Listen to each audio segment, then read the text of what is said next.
Thank you very much. All right, we're going to change it up here a little bit. Hi, everyone. I'm Justice Stratton's eldest son, Luke Stratton. It is with great pride and honor that I present to you the top 10 things you probably don't know about my mom. Number 10, her favorite drink at the bar is pineapple juice with a sidecar of water. She's probably the only politician in history that can make a bartender's job easier, all while leaving a big tip. Number 9, she is my agent. While countless people over the years have claimed that their mother was their biggest fan, I can one-up them because my mom is not only my biggest fan, she is my agent, my promoter, and my PR firm. I doubt there's a person in this room that has had lunch with Justice Stratton and not wondered what the plethora of stickers plastered over the bumpers of her car are. Surprise, they're all different bands I've worked for. For those of you that don't know, and I'm guessing that's not many of you because she's really good at her job, over COVID I wrote and illustrated a role-playing game where you pretend to be a terrible pirate. It never fails. Every email we send, every podcast we drop, every live stream we host, my mom is there, fan number one, cheering us on. She keeps a case of my book in her car in case she has lunch with a friend whose daughter just got into D&D, or the cashier at the restaurant, quote, just looked like he might be into it. I keep saying, Mom, your lawyer friends don't care about my book, and she keeps proving me wrong. Thanks, Mom, your check's in the mail. Number 8, she hates onions. Do not give her onions.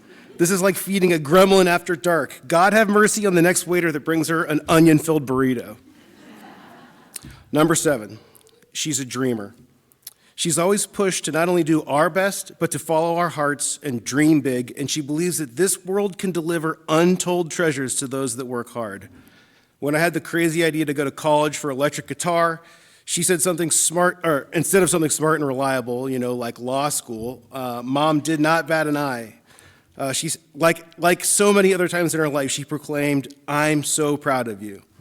After I graduated, she was the biggest fan of my band, and when we played Columbus on tour, it was the highest attended show of our tour. Surprise, all the fans were lawyers. But I moved from writing music to finding my calling designing light shows for bands. My mom, ever faithful, I'm so proud of you.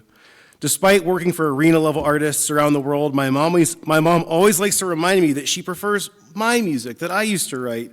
And as much as I'd love to believe that I'm an ultra-talented songwriter that tragically slipped under the radar of the music industry, I think it's much more likely that I'm blessed with having a parent that has big dreams for her kid and who is always there saying, yes, this is good, do more of this, I'm so proud of you. Number 6, Mom loves sugar. She always keeps a small stash of candy in her purse, a trove of bite-sized chocolates in the cupboard, and an office drawer full of black licorice. I venture to guess a few of you might have won a few more cases in her courtroom if instead of dropping 10 pounds of briefs on her desk, you dropped 10 pounds of chocolate.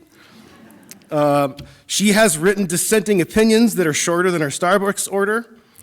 And seriously, if you saw my mom dump Splenda into her iced tea, you'd probably think Pablo Escobar picked the wrong white powder to build an empire around.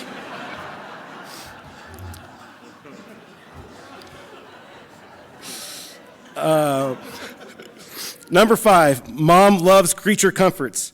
Yes, we all know she's an advocate for mental health reform, drug court, veteran support, and preventing blindness, but did you know that she's also a huge advocate of snuggling? If you were to encounter her in her native habitat, you'd find her doused in the finest wares Kohl's has to offer, 2 furry creatures under her arm, and perhaps a warm glass of hot cocoa or one of those Splenda-laced iced teas. Number 4, she might actually be a legal superhero.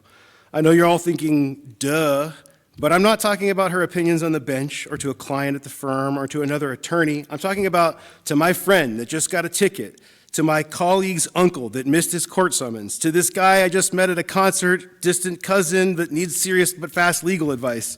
Every single time when we call with some weird oddball question for counsel or weird oddball request for counsel, she picks up the phone, black gown and gavel probably hidden beneath her bathrobe, ready to serve anyone that needs help.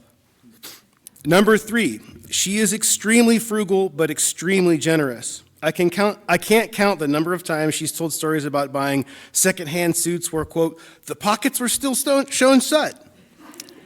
She won't buy a new phone until it bricks, and some of her shoes are literally filled with holes. I think being the missionary daughter of post-Depression parents instilled a sense of fiscal responsibility in her that she will never lose. But just this week, she sent a large sum of money and pro bono legal advice to a friend of mine in need. At restaurants, she's a very, very generous tipper, and over again, she has doubled and tripled down on her family and loved ones because she is, at her core, someone who believes in the American dream, and that if everyone was given the right amount of love and support, they too could be on the Supreme Court, or work in Hollywood, or make stupid role-playing games about undead pirates.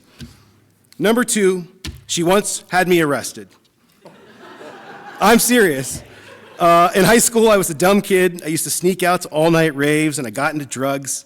Well, eventually I got caught, and Mom and Jack had enough of me being an idiot and throwing my life away. And when I got home at 6 a.m., they hauled me, party favors and all, to the police station. And you know what? They saved my life. I cleaned up my act. I poured myself into music. I started DJing and making tracks. Then one day, when I had been on good behavior for long enough, I asked her if I could go DJ one of these raves, and she should not have said yes. But like I said, she's a dreamer and my biggest fan, and after interviewing my promoter and making sure he'd give me the same care and attention that she would, she let me stay out all night DJing raves. And it was the first time in my life I felt like me. She saw something there and knew it was real and that it would have meaning to me, and though she didn't fully understand it at the time, she had faith that I would find my way, and I did. Thanks, Mom. Number 1, she's probably an alien. She loves science fiction. I didn't realize this when I was younger, but she's not like other people. She's always in a good mood. She's always looking on the bright side of things. My favorite mom quote is, "Oh, if we hadn't gotten lost, we wouldn't have seen this part of town." She's a walking ball of cosmic radiation, leaking inspiration and infecting everyone in her path. If she hasn't yet been a mentor or inspiration to you, that only means that you haven't spent enough time in her orbit. I used to think her love of science fiction was the means of escape from her heavy burden at work, but now I think she carries that burden with grace. She loves to help people and isn't afraid to try and change the world. Instead, I think science fiction helps her imagine our Star Trek future, where the world is like she hopes it will be someday. It's either that, or she's an alien ambassador sent from a far future civilization. I can just imagine the council meeting now. "Warning, Earth is in trouble, what do we do? I know, send in Eve." So please join me in a round of applause as we honor the first extraterrestrial life force to have their portrait hung in the Ohio Supreme Court.